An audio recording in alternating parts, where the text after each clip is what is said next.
Ryan, I don't know why you that was still doing this. I'm like, he's still jamming. Hold on, are we done with the music yet? Hold on. You want request coming up? No, there's no DJing tonight. We got.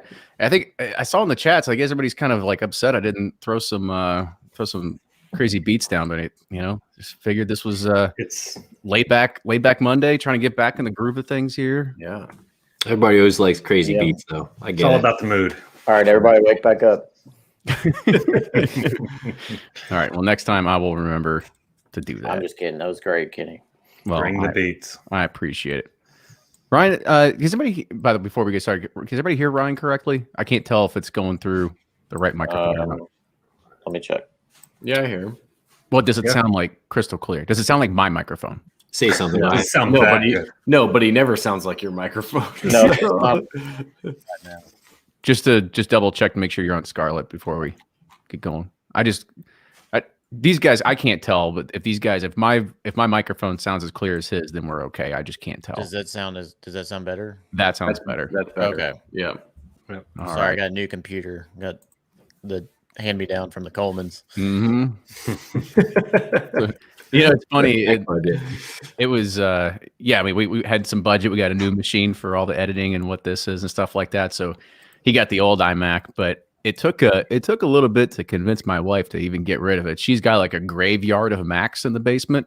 She can't get rid of them for some odd reason. I don't know what it is, but she loves holding on to old computers. You just never know when you're going to need it. It's like old iPhones. Like once every 5 years, like my phone breaks and I got to go plug it into an old iPhone and it saves the day. But why do I need 4 of them just sitting there on a desk? I don't know, but they could come in handy. You never know, too. I mean, there could be some Bitcoin, hiding in one of them. That last thing you want to do is be digging through a landfill in 20 years. Yeah. And I love the memes that are people like, you don't need to save your iPhone box. You can throw it away. Because we have a closet full of them. I hear you. You haven't done that either. Yeah. I was amazed. Like they gave it to me in the original packaging. It was wrapped up like it was brand new. I was like, wow, this is like a brand new computer. Yeah. So then you immediately threw away the box. Yeah. See, kept it all. I threw it away immediately. Yes. All right. So we'll kind of get it started here. Just to let everybody know, Fred will not be joining us today. He's having a post coronavirus vaccine, like sleepies, I guess you could say is what they call it. So he just felt really tired and said he couldn't make it. He said he was going to bed. So, but he got the vaccine and I don't. And the sleepies. And he got the sleepies. So, yeah. And AMC to the moon. If you haven't yet, go ahead, start putting your money on AMC. We're all waiting for it. I've got money. Get it to 20, maybe 25. Let's go 50. Why not? Make sure you hold. Don't sell. All right. Enough of bad investing advice. Definitely don't take good. That's good investing advice. I was going to say, Brian, can you do our disclaimer? Brian, as the attorney, please. Yeah. No, I'm encouraged. You're not a licensed broker, so kind of say what you want. Yeah. There you go. Roll the disclosure footage, Kenny. Right. All right. All right. We'll get it started here. Welcome, everybody, to the 53rd Bourbon Community Roundtable. This is one of the most favorite shows, at least that I love to be able to do, because we get to bring in a lot of the best minds in blogging, in craft whiskey retailing, and everything around here to be able to just talk about Accounting, lawyering, everything like that. So it's always fun, and I know we can look at the download numbers, and we know that this is also everybody else's favorite podcast version as well. So yeah, nobody likes just me and you or Fred. So it's everyone else. Can you blame Which I them? totally agree.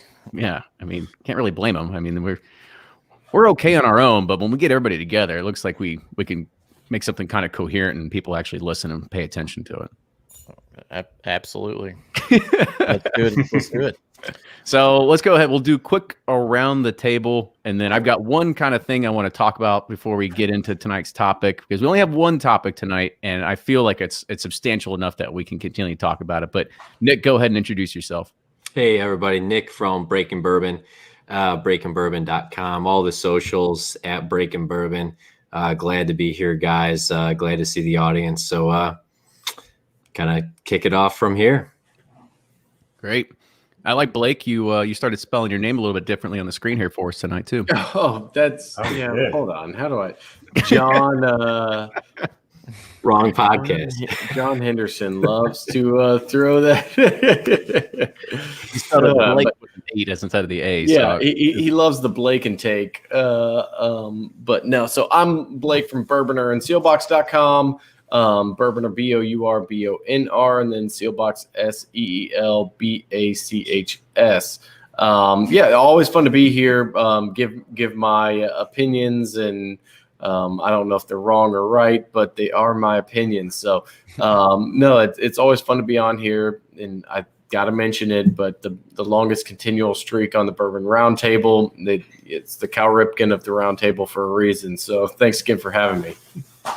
good deal. And we'll make sure that since you are in the accounting background, it's you, Nick, as well. If you feel like giving out stock advice of either AMC, keep holding GameStop, like just Bye. Yeah. There is no rationale to anything that's going on, but it kind of gives people a good perspective on market psychology is a real thing. So yeah, Animal spirits. absolutely. Brian, go ahead. All right. Thanks again, guys. Brian with Sippin' Corn. You can find me at sippincorn.com, bourbonjustice.com, and all the socials at Sippin' Corn. Really excited about this issue. I agree. It's one that we can that can handle the entire episode all to itself. This is great. For sure. So there was some news that broke earlier today. I know this isn't going to air to the masses until about Thursday, and that was Screech passing away at the age of 44. And I know, at least for myself, that was probably one TV show that impacted at least myself and possibly our entire generation of just, I think it was something that I used to watch every morning before I went to school, and the summers, everything like that. And so I'll pose a kind of a fun icebreaker to you all. Is there a better scene in Saved by the Bell than when Jesse Spano was addicted to caffeine pills? and what was the song that she sang? Yeah,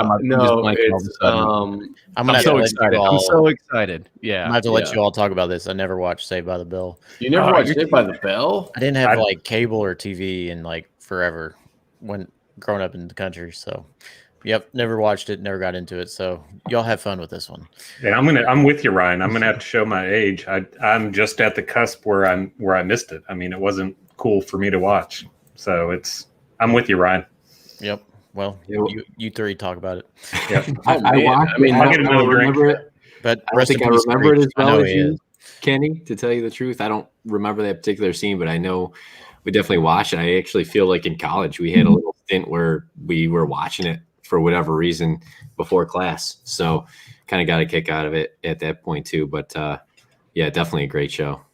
Oh man, for me, like I said, it struck a chord with me. Blake, or me? Yeah, Kenny, why are we? Well, you all are brothers. We do grow up in the same house. Yeah. That really into Saved by the Bell. I mean, yeah, you had Saved by the Bell. You had the college years where they bring in what's the football player who played for the Packer? Mike. He had the mullet and stuff. Yeah, I had the mullet. I mean, there's just so many good clips from that show, but. Yeah, I mean, it is sad. You kind of take it for granted. It is, we have a character in our mind, and it is somebody's family member. But yeah, it's I don't know. I'm just can only think of Saturday mornings, and even before school, I could get up and there would be Saved by the Bell episode on. I just wish I had what was the place they went to eat, the Max. Yeah. I always thought that was the coolest thing. I'm like, well, people hang out after school. I'm like, I go home and chat on AIM. People actually hang out and see friends. What's going on? Yeah, I agree. I mean, it was something that it was really near and dear to my childhood, and I think a lot of people as well. So, like I said, it's tough to see that, but we will, rest in peace, Screech, Dustin Diamond. Yep. All right. Let's move on to our main topic of the night. So if you haven't been anywhere near a computer or near bourbon in the past week, you might have missed it.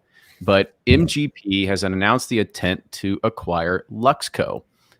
If I remember correctly, it was around, I think it was at $75 million. Or what was it? $475 million. Yeah. So there was a 4 somewhere in there, right? One of the Luxes got the 75 million or whatever.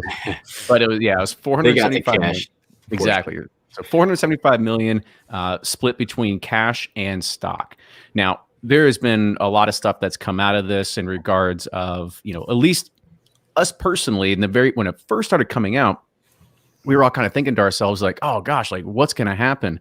What's going to happen to, Rebel Yell and Ezra Brooks, or like they may be replaced with MGP, or what's going to happen to the supply chain for everybody that's doing contract distillation. And so there's been some things that have kind of come out, but I think we'll kind of talk about it a little bit here as well. Now, there also was one joke that came out of last week. I saw that Chuck Cowdery had posted on his Facebook page and talked about this, 475 million.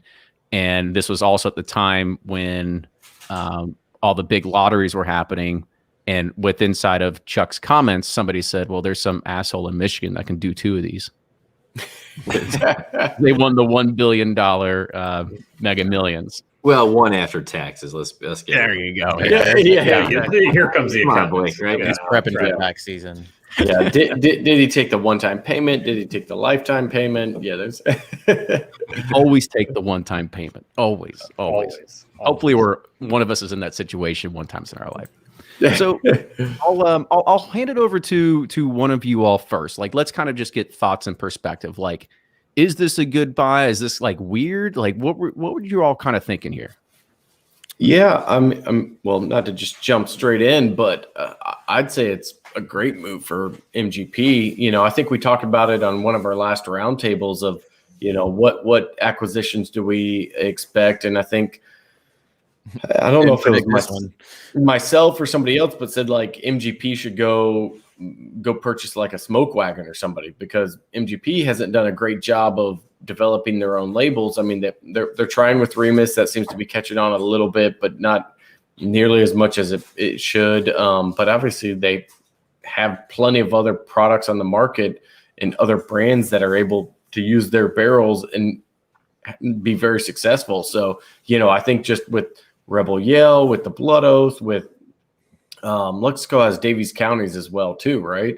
So they've got a pretty strong portfolio. So I think it makes a lot of sense for them to.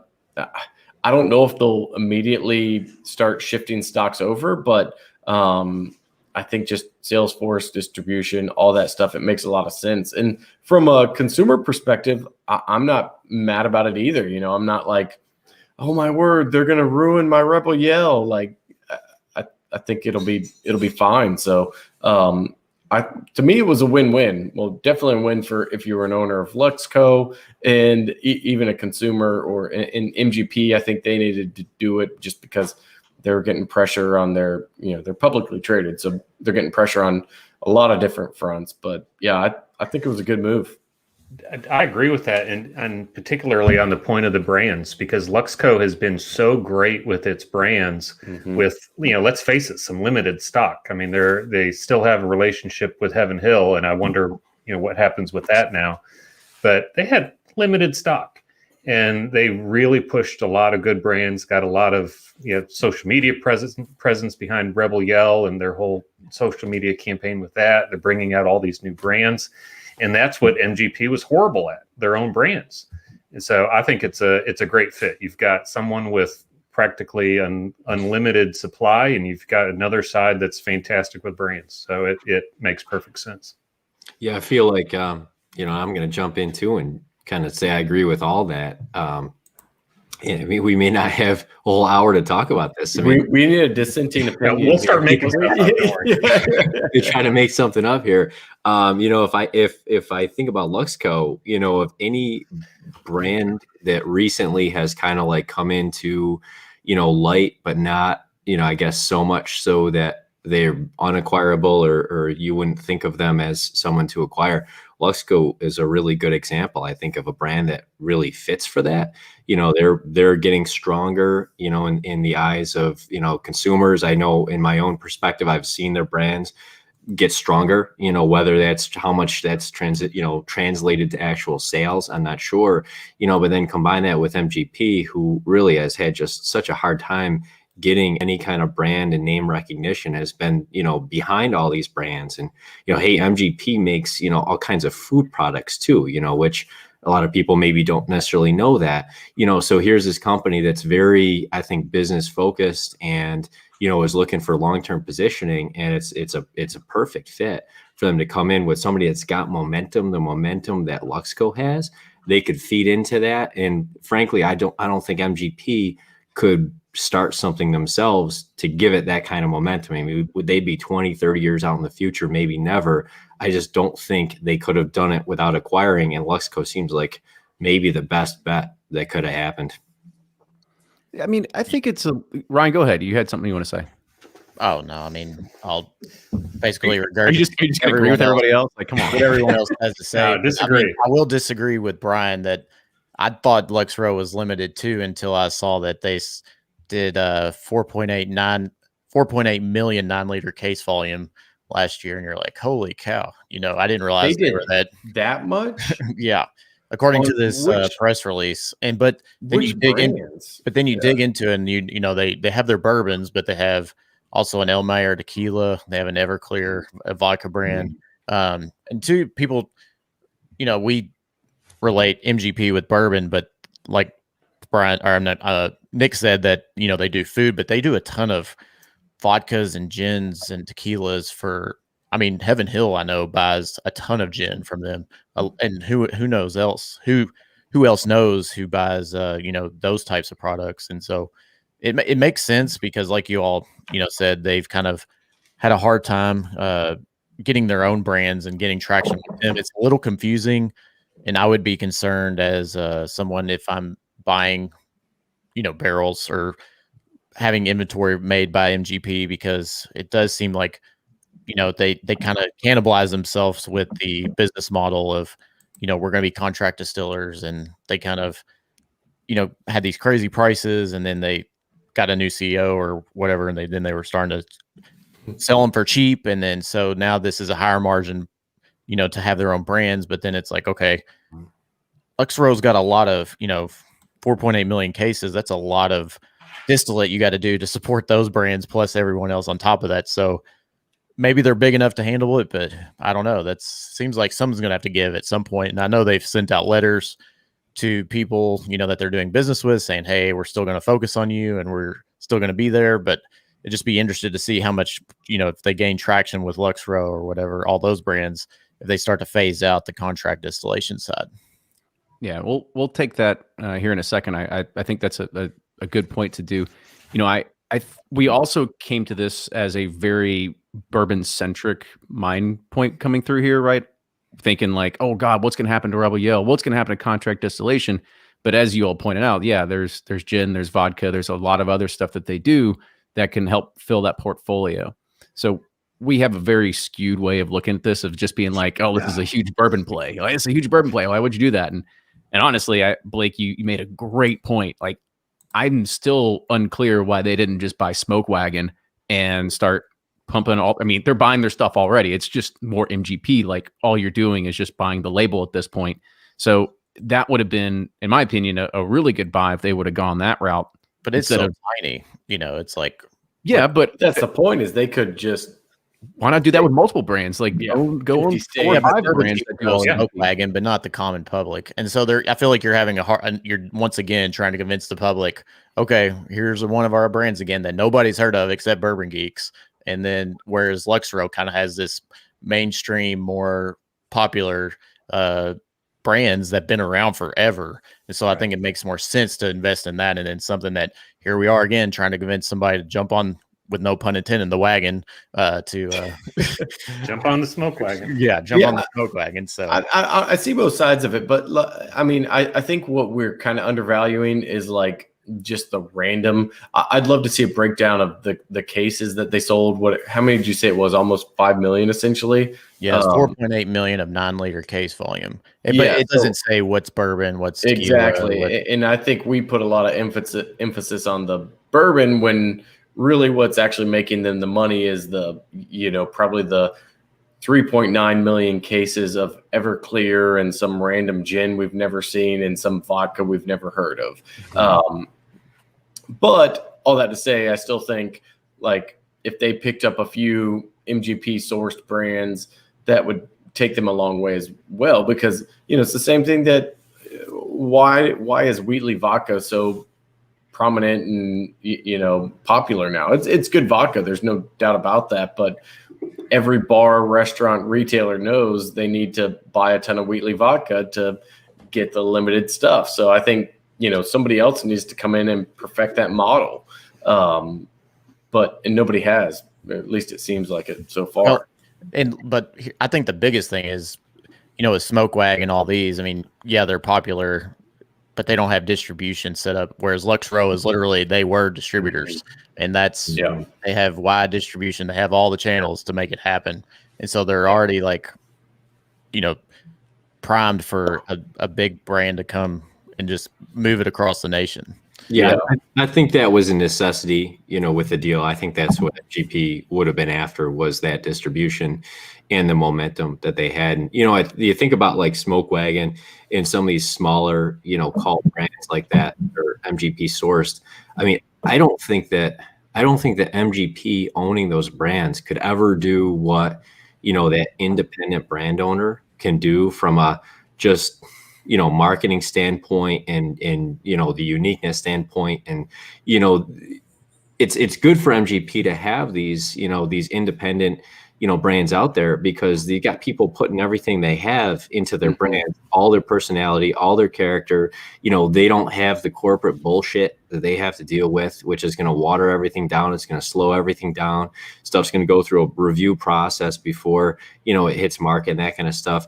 Some of them hit, some of them miss, but I think that's really good for MGP. And if you think about their long-term, what's their long-term play as a business? Do you want to be behind everybody where no one no one really knows who you are? Or do you want some control over that brand awareness? Do you want to have some control over the other side of the market that's getting you out in front of consumers directly? And I think it's just a diversification strategy for them. I think they're a lot more looking at just the numbers than really breaking down brands and things like that. I mean, they're looking at the numbers, they're projecting, they're saying, we got money, let's diversify. Here's the way to do it. And I think it's that simple from their standpoint. Yeah, you make a really good point about the sales force. I think that is the key point. I mean, Ryan hit on distribution, but LuxCo has the sales force, and that is what you need. You need those boots on the ground that can go. And we've talked about that's what MGP's biggest problem is they have a problem with getting Remus, 8 Sand, like all this stuff that they hasn't really connected with a lot of bourbon drinkers, and trying to get them, and trying to get it to more places across the country, and really trying to tell that story, because I'm sure that's exactly what they're missing and what they're trying to do. But at the same exact time, they're also able to capitalize on the success of already the existing bourbon brands that LuxCo already owns and what they're able to do. Now, there's a flip side of this, and I think that's where we'll get to this too. And I believe, Brandon kind of put this in the chat here. So when we start thinking of, and this is a real concern of what is going to happen when Lux Row brands continue to grow in popularity. So you've got things like Belle Meade, Smoke Wagon, Old Scout, so on and so forth. And as things might go more towards Remus, more towards 8 Sand, more towards, they take their older stocks and they want to put it towards their own product because they're going to be able to make more margin on it. Are we going to see a lot of the source market either start getting squeezed a little bit more, is it a phase out, as Ryan kind of said? Like, what do you all kind of think there? I would be nervous if I was them. I mean, you got probably Lux Row never thought Heaven Hill would stop producing for them. Bullet never thought Four Roses would stop making for them. Willet, the same thing. And then, if I were them, I would get ahead of the curve and start get with Bardstown Bourbon Company or OZ Tyler or trying to get my own still. I'd be really nervous right now because it's a higher profit margin, when they're selling to their own brands. And I'd be nervous. Which is that maybe one of MGP's long-term strategies is to get ahead of that a little bit, and maybe they don't want to be in the bulk whiskey business as much as they have in the past.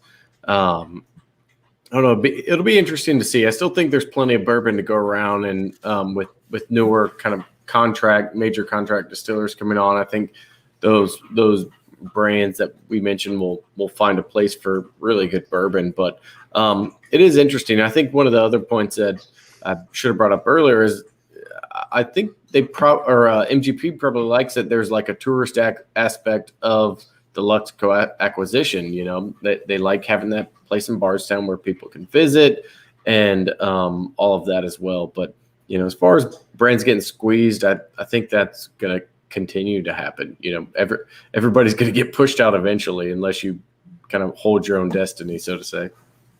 Yeah, it's gonna whether it's Bardstown Bourbon or any of these really focused contract distillers. I mean, that's where you're going to have to go, and MGP's got to be looking away from that. I think that's what this shows. You not only get the great tourist attraction, but you get the cachet of the Kentucky DSP number. Mm-hmm. You get all of those. You're on the bourbon trail. I mean, when I first saw Lux Row, I mean, it really was only second best to the approach drive to Woodford. I mean, you drive down that narrow road, you've got trees on both sides, it's farmland around. It's beautiful. And they built beautiful still room. I mean, all of it's just top notch. I mean, MGP just, they didn't start from scratch here. They started with just a fantastic site, and it puts them right in the heart of bourbon. Now I know, like everyone's saying, it's all the other spirits and brands too, but from our bourbon-centric point of view, I mean, they're right here, ground floor. And it also, I think, it follows the script of building a beautiful distillery and selling it. I mean, that's what a lot of these new places are doing. I mean, Bardstown Bourbon's really maybe the one bucking that trend, but everybody else, you build it and then you sell it. And I didn't see that coming from LuxCo at all. And the peacocks too, with the beautiful distiller. Have you ever been there? There's the peacocks. It was my buddy's farm that they sold to Lux Row. So there's the peacock came with it. Yeah. Bad joke, inside joke. Sorry. I was seeing some kind of some points in the chat too that was thinking about this as well. Thinking of some of these other brands that have sourced from MGP and are now moving away. Thinking about their long-term positioning. A lot of brands sourcing from MGP are smaller brands.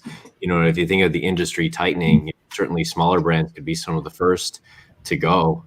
We've seen it historically. The larger big distilleries survived. All the little guys didn't. From that perspective, I mean, if they have everything resting on, this, all these small brands kind of everywhere, that's one play. But if they don't have control themselves and a good, piece of that they could see themselves squeeze this MGP in the future. So that diversification strategy. Long term, I mean, that makes a lot of sense. Again, it just kind of feeds back into the fact that it seems like a absolutely perfect fit. And if you're MGP, you want to get your teeth into this thing, and you want to get a solid distribution strategy. You want to get some solid brands, and you're gonna be able to propel that forward. You're gonna be able to get through a tough time, things of that nature.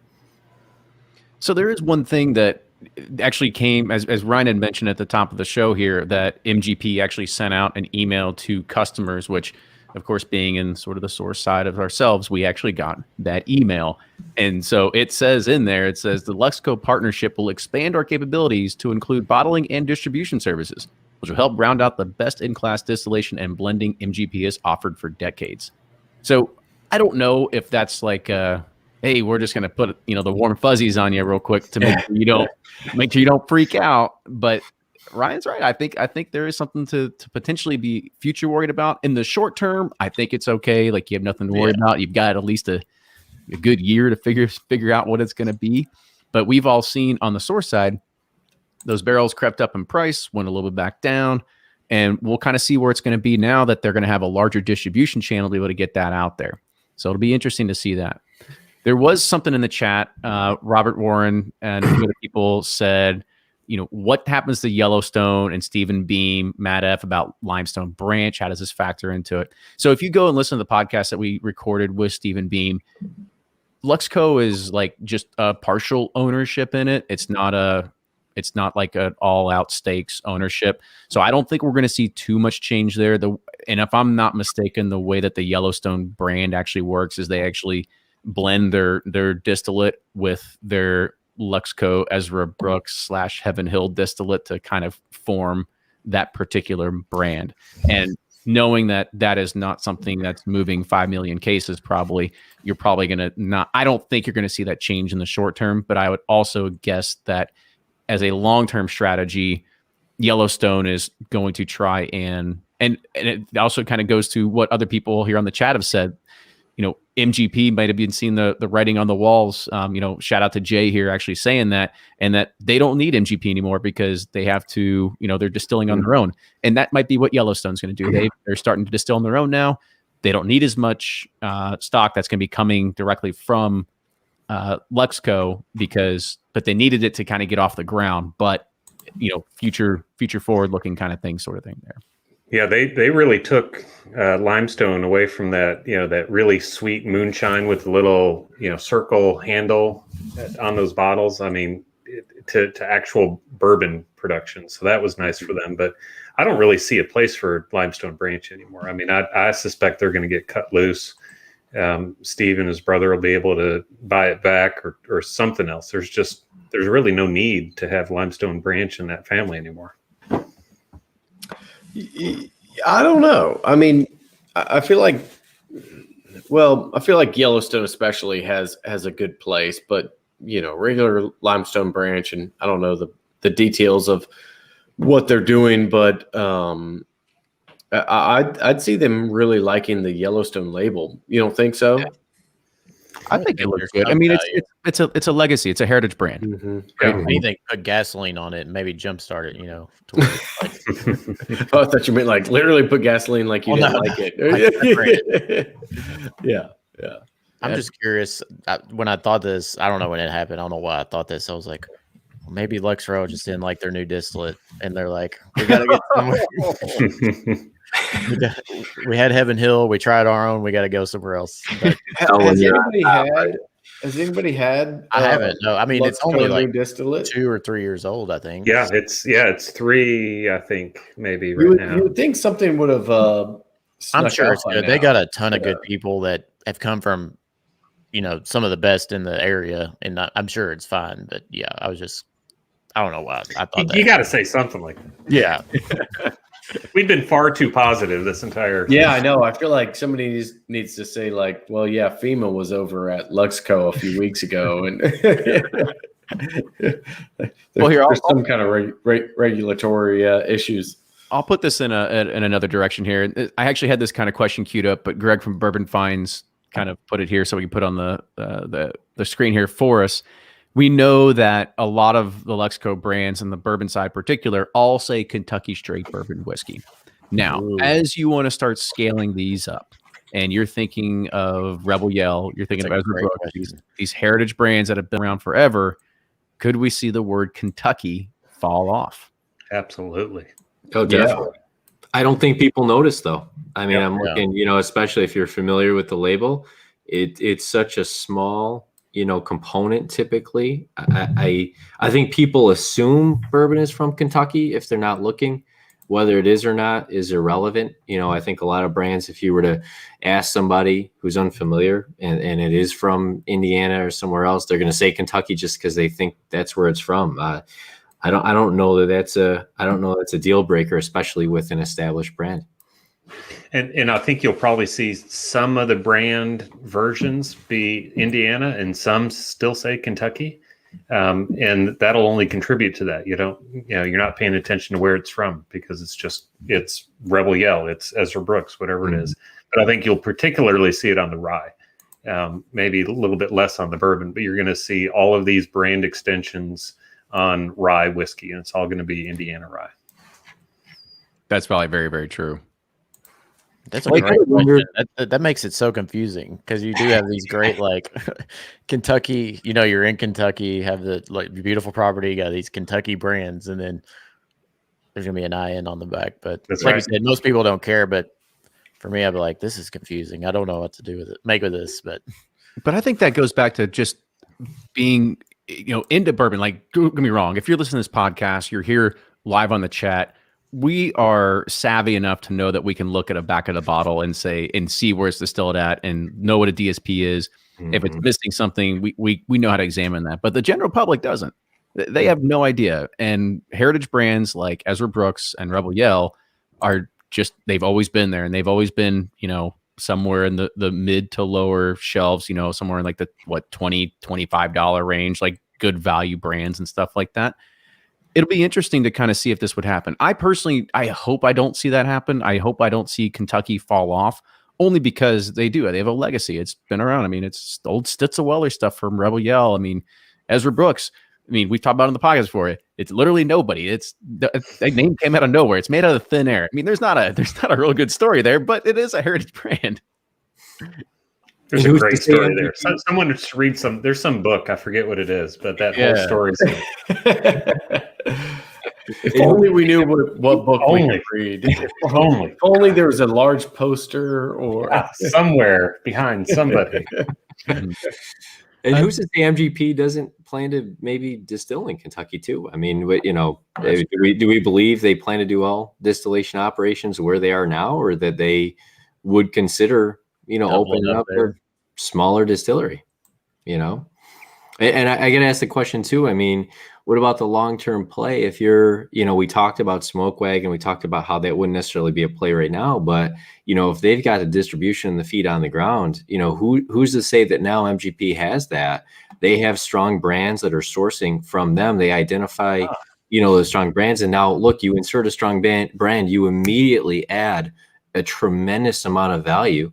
The person or people who started it, they're happy. They just walked off with a couple $1 million, whatever they get. And MGP's happy because now they can take that brand and it's multiplied by 50. I mean, it presents a tremendous opportunity for them to, add immediate value to these brands that are already sourcing from them and really doing all the hard work and the market testing and everything else up front. That's not to say that they're going to, have the same passion that, the founder's going to have, but look, if they can get it everywhere. I mean, look at High West. I think of any example of a company, High West, I feel like David Perkins, there was a lot of passion there, since he sold it, now it's kind of everywhere, but I don't know how many people are, looking on the shelves now, really think about those original days when they were, sourcing from all over. They were one of the original kind of blenders from multiple states and doing some different things. I don't know how much that matters now to today's market. So who's to say MGP couldn't just do the same thing? And now that they've got the two avenues in play, they could really add a lot of value there. That's a good point. That's a good point. I think at the end of the day, it kind of shows like how MGP values Kentucky bourbon as well. We're tired of being in Indiana. Not to say that like that's kind of like the underlying theme of this, but I mean, it's Hoosiers have always envied Kentuckians. Yeah, I'm sure they love the distribution. I'm sure they love the the strong brand equity that some of the labels already have at LuxCo. But at the end of the day, I think they like being able to deal in Kentucky bourbon. So, okay, I'll take this on a flip side that maybe nobody even thought about. So we know that MGP is very big on contract distillation. What if they just like crank it up to 11 over at Lux Row and start selling Kentucky stuff on the market? Ooh, I'd be in. So like a Remus Kentucky. No. Like they sell contract distillation from Lux Row on the market. Hasn't that always kind of been Lux Row's business model? Like they do contract, or are they not like on the Bardstown bourbon side of things? I don't think. I think not right now. Yeah, they had been the contract purchaser. Now they had their own, but that's a good point. So MGP is buying the ability to put Kentucky on those labels.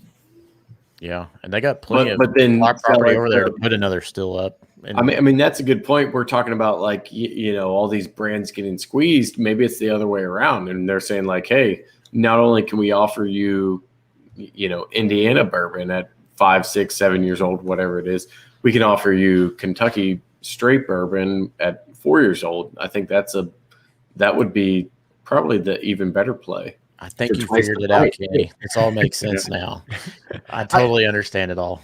I mean, I threw it out there as like a maybe what if, but I don't feel that would actually happen because these brands, and we all know, Ryan, we know best of trying to start whiskey and begging people for barrels that everybody is holding on to their stocks super, super tight, and they need them for their own products.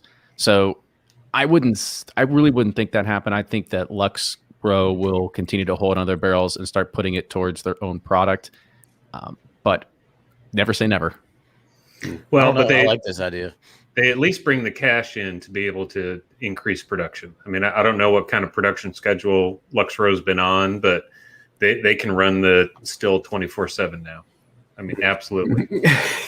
and maybe an extra day a week if they wanted to. Yeah, exactly. Find another day, just do it. Yeah, 8 days a week. Why not? Yeah. So maybe they go just the rye in Indiana and bourbon in Kentucky moving forward. You know, the ryes and gins and everything else in Indiana. Bourbon. Yeah, Indiana rye has such a good name. I mean, yeah, that makes sense. They're all watching this. Their whole strategy was like, we're just going to do this. We're going to watch this podcast, figure out what all the good ideas. See what Cecil says about it, and that's what we we Yeah, I can imagine the board's going to listen to this when they're meeting on Thursday or Friday. Right Yeah, they're going to listen. Can't wait to see them like, hey guys, slow down the Zoom call. We're going to throw on the Bourbon Roundtable. Let everybody listen to all 45 minutes. Then we'll decide. Which direction we're going to go. What should our strategy be? We just dropped $500 million. Now let's let these jokers tell us what to do. They said we should distill in Kentucky. Let's do that now. Like, oh shit, why didn't I think about that before? No, I think it will be interesting. It will be fun to kind of see how this is going to play out.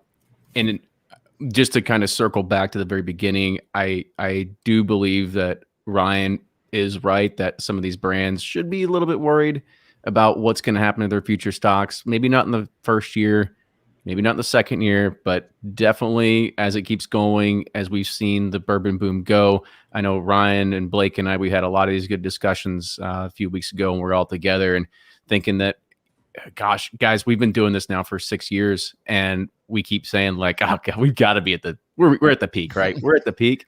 And, we came back and started talking like, I still think we're just getting started. Like, this is still early stages of what we're going to see in the growth of bourbon.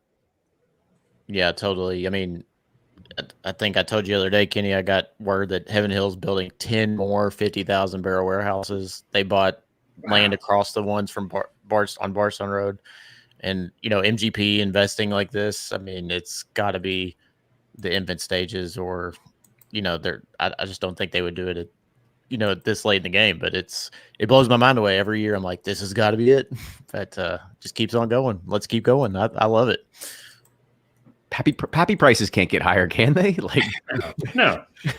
I can remember this was probably 2017, 2016. I have this local few guys, and I was like, all right, Pappy, it's going to $1,000. They're like, it's $450. If it ever goes over $500, that's going to be ridiculous.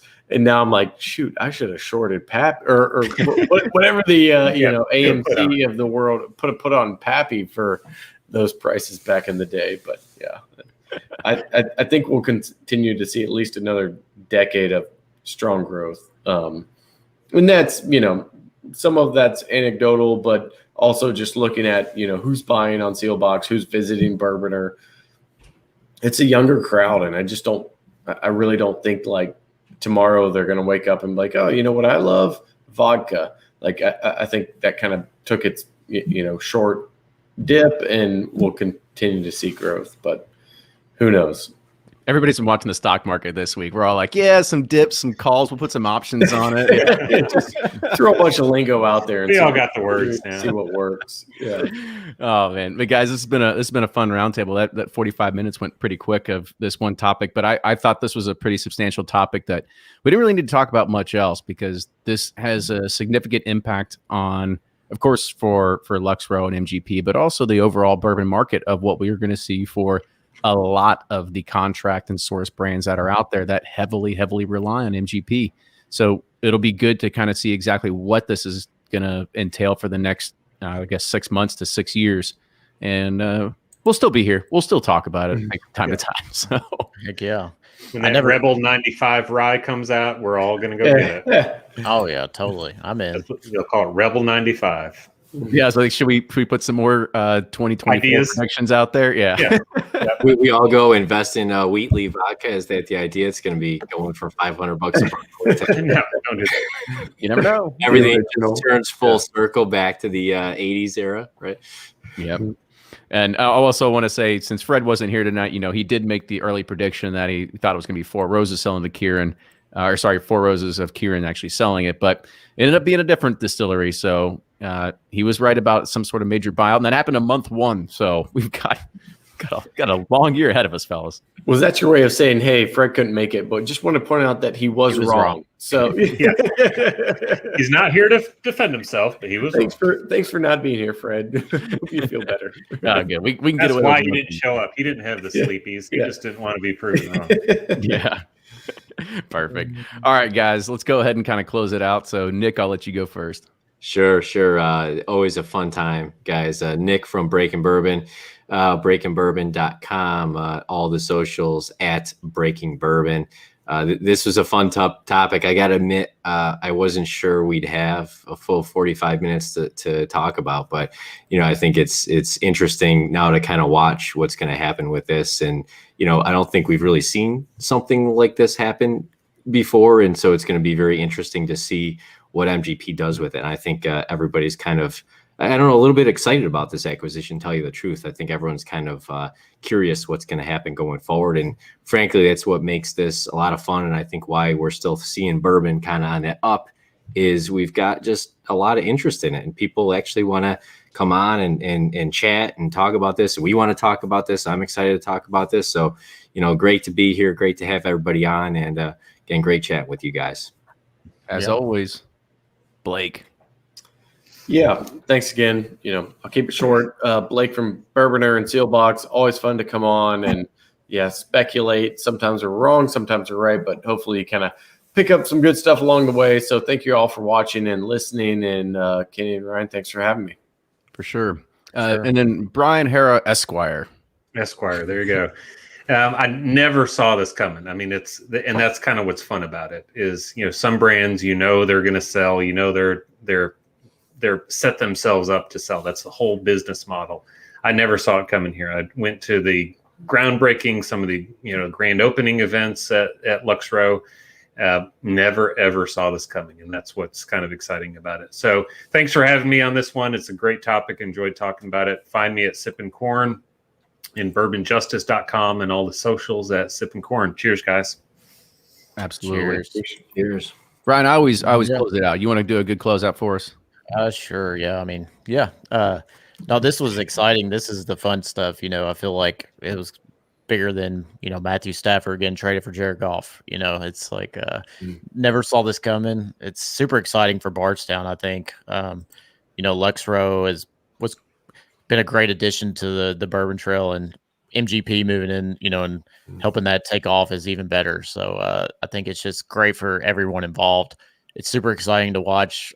I love the speculation. That's the fun part, and try to understand why this was done. And so, yeah, super fun. Always love hanging out with you guys, and I'm so grateful for everyone that tunes in, chats in. So it's all good. So let's keep this going. All right. Thanks, everybody. Cheers, and we'll see you all next week. Cheers. I guess we all should have probably said at the very beginning that this is all speculation. Yeah. We were all like, oh, yeah, this is what they're going to do. They're going to start. They're totally listening to us. I mean, they're replaying this, no doubt. You'll be surprised. They actually are probably. Rebel it's like 95. anymore. Kenny and I show up and they're like, yeah, we listen to y'all. We train our staff on things. I'm like, what? You better believe they listen to you guys. I mean, they've got whole teams of people that listen to you guys. Brian, you're already working on the disclaimer. We got some. I'll talk to Lauren. There'll be a disclaimer with this one. We need some legalese on. We are not offering investment advice. We are now not. That we're getting into publicly traded, publicly traded realm. Start off to with the moon. Stock advice, then tax advice. So with all of the stock stuff, I didn't look at MGP. What's it done since this announcement?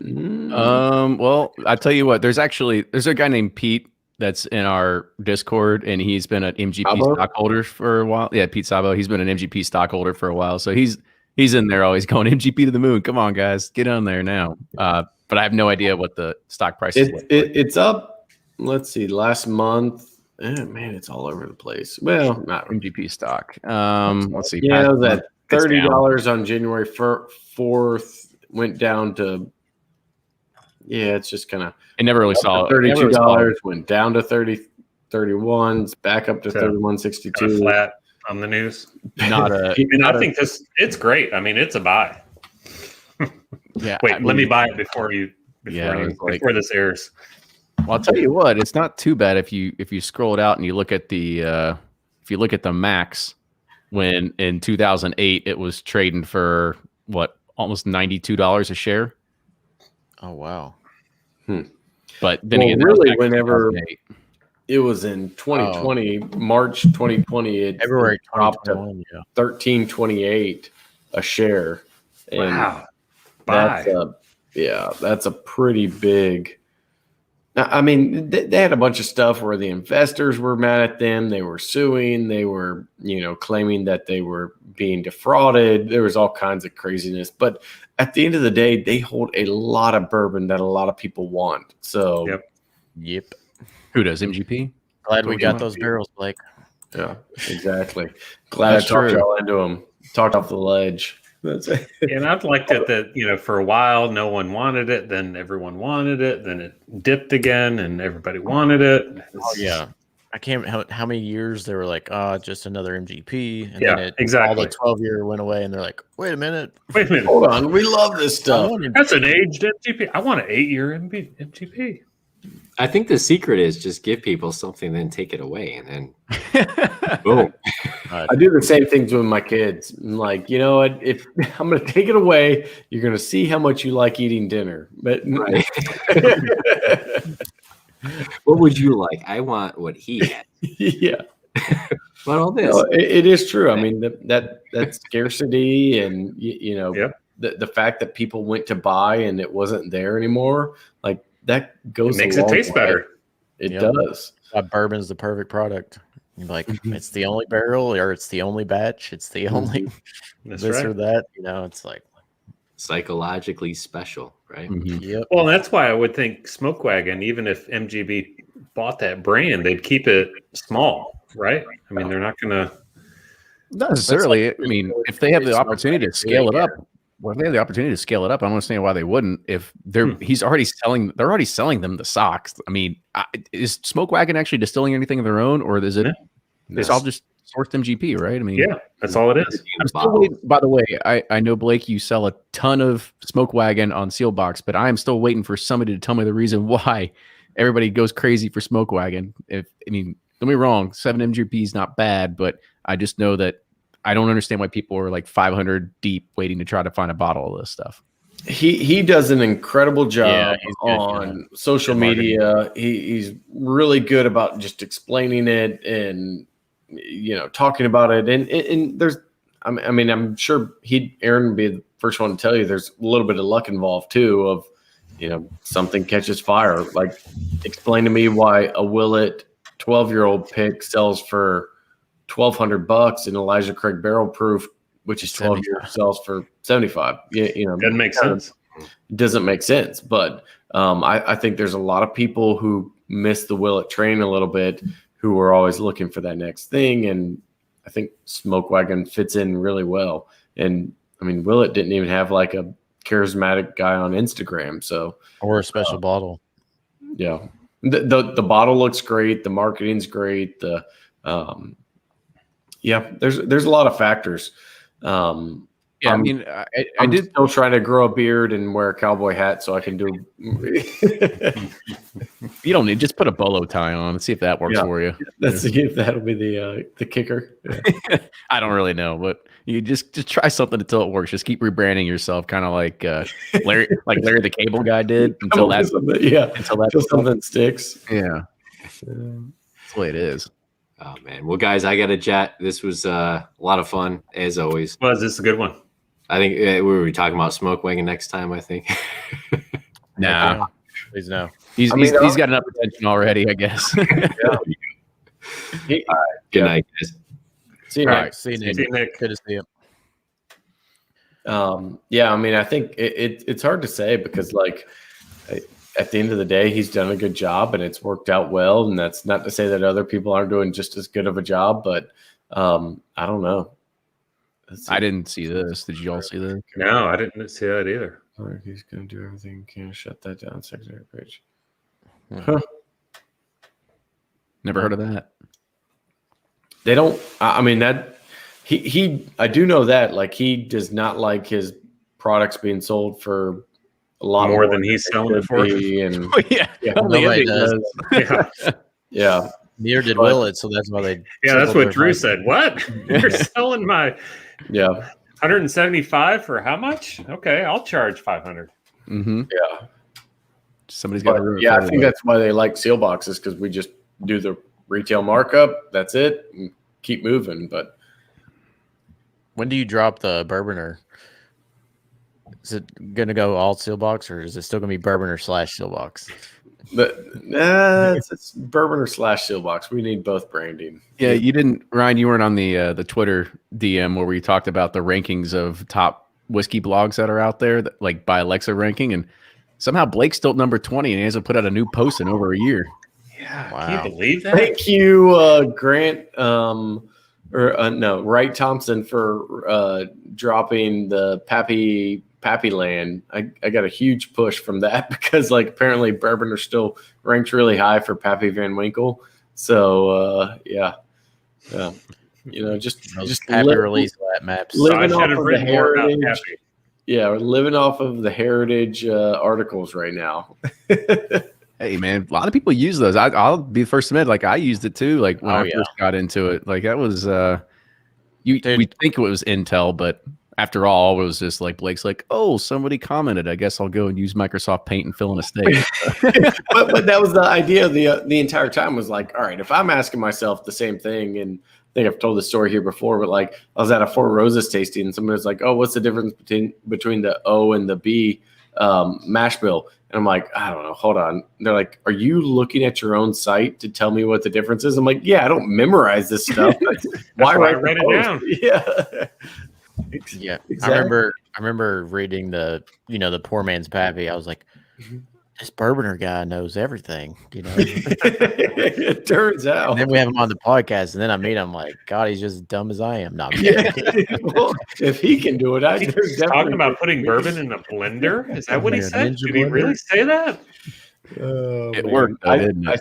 I still get flack from people about like, well, you didn't create poor man's Pappy. It's so and so from Straight Bourbon. I'm like, you can Google. Like, I definitely stole the blend from somebody else, but put the poor man's Pappy name on it. Hey, don't admit to stealing. Let's back up. Rewind. That. Well, you know, it was. We're talking bourbon in 2013. This is a very different time. But yeah, Yeah, I remember Blake was coming on our podcast first. I was telling someone, I was like, the guy did the poor man's Pappy. They're like, no, I don't know that, and I'm like, No. you don't know what that means. Yeah. Nope. Still don't know Blake, and definitely don't know poor man's Pappy. Oh man! All right, so who's in for a drink tomorrow night? I I need 100% firm commitments. well, let me. Well, double check that Talk over you're the boss actually tomorrow. having dinner where you think you're having dinner. Okay, yeah. I'll And, check and that. where are you going again tomorrow? But still, Oh, that's right. And I've got soccer practice tomorrow with Stella from 6 to 7. Yeah, so you can But meet up for afterwards, drinks and dinner. No, After. we're not having drinks till 10. Yeah, it's an early night. at Lola's, Yeah, Lola's and Who knows? Cecil can put the spoon upside down over the wine. Teach them how it's done. can't All mess right, up that floater. I'll text y'all What time's tomorrow. your Yeah, flight? give me a text. My flight is at 7:30, so So you'll be in Louisville by probably 11. 11:30, I think. So you're going to Starlight. Kelvin, Starlight. What's a and- Kelvin? We just going to go and watch some barrels? Yeah, just Find out how they make barrels. Do their spiral char. It's hot and sweaty in there. Yeah, you're at least it's a good time to go and Winter, visit. You can keep your jacket on because Okay. it's pretty cool. Paul's a good dude too. Yeah, I mean, Paul said what's up for sure, and they're good. It's cool too. I mean, it's super labor intensive, a lot different than ISC because A lot different. yeah, they've got. I mean, all the machines there, like basically like lathes and like wooden hand tools and stuff that they're using. It's not as automated as ISC, and you know they've got that massive fire that they're using to toast stuff with. So you'll enjoy it. Yeah, it's pretty really cool. And Eric wants to know why you aren't saying one of his homes. By the way, he's our Airbnb guy here in Louisville. So if you never need a home in Louisville to stay at, Oh, Eric. Don't tell me that. he's got a few of them. He's got some nice places. Blake only stays at Distill. Yeah, I am staying at Distill, but Eric, shoot me the Airbnb links. I'd love to do an Airbnb. Although this one's it's kind of like a hodgepodge of people, so I probably won't do an Airbnb for this one. I just want to make sure everybody's got. I don't want to be that close to these people. Oh. No. Look at Eric's last comment. You're going to stay at one of his places. About a couple dozen. Yeah. He says I give you all kinds of money. You can give me some money. So there you go. No, I'm in. I'm more than happy. I don't expect anything for free, but I need to know where they are. That's the only thing. He's got one on Bardstown Road that's pretty nice too. So Yeah, it's really? legit. It's really nice. It's got like 42 bedrooms or something. Too It's nice for you, Blake. He pretty probably massive. shouldn't. Well, let me know because I've got a big group that wants to come up in June. So holds 30. Yeah. Whoa. So I've got like On Bardstown 12. Road holds 30? Yeah, it's 12 that want to come up in June. So I could that'd be a You can good add one. 18 I can more. see Brian this like confused in a while. He's like, what? I'm driving down Bardstown Road in my head thinking where that could be. I'll show you the secret location sometime. It's really nice. Kenny's got his own private stash there, is what I heard. Yeah. It's where he meets his jump offs. We don't talk about that. We'll talk about that. Have a safe flight. All right. Yeah, shoot me a text. Yeah. Shoot me a text. All right. Yeah. Try Well, just to doing a group text. That's probably the easiest thing to do. I'm definitely doing a group text. I'm not Yeah. texting you all. Yeah, don't do individuals. What time's your Hubers pick? No, probably like 2-ish. You'll be eat lunch there. you'll be feeling pretty good after that. They don't let you stop until you want to stop. I like that. That's how We have all a barrel driver. picks should be. So Mm-hmm. yeah. Back in the old days, that was the no. first- They got what was it? They have like last time we were there, we bought our barrels. They didn't have them, but they have double oaked, and I think it's double oaked. They have or a double oaked, whatever it is, but it's pretty good if they have it there for you. Well, I like their Carl T. That's a double oaked, I believe. So yeah. No, I'm excited. I've never been there. I've heard it's pretty cool to go to. So French Lick's not too far. how far? It's too far. Too far. Okay. Yeah. You're not going to stay at French Lake. Don't listen to Ryan. Don't go. Well, I Don't need go. to get over there. I've got It two smells like barrels like ready. sulfur. It What does. Yeah. what does They got French- sulfur The whole springs place smells like sulfur. Don't go. It's the real selling point for you. there. You can take Yeah. a sulfur bath. That's what their selling point is. That's what they do. That's what they've done since the 1800s. Yeah, but yeah, you'll find out at Huber. It's pretty interesting in the fact that like they don't know what the word consistency means. Yeah, because- they're like, hey, here's the one we. I mean, there's like 30 different cooperages, 30 different mash bills, 30 different finishes, and you're just like, would you plan on making a consistent product? Like, we'll figure it out later. Yeah. Like it's, Yeah. but their single barrels are. I mean, it's really where it's at. They got a lot of cool. They got a lot of cool ton of stuff. pumpkins and well, who cares about the bourbon? Bring a pumpkin back for Ryan. Make him happy. Well, Pumpkin actually, flavored bourbon. Bring me a pumpkin Definitely donut. doing that now. Pumpkin donuts are Definitely. great. All right, I'll talk All to right, you guys. I'll look for that All text. See you. See ya. Good All night. right. Good night, Good one. everybody. Thanks.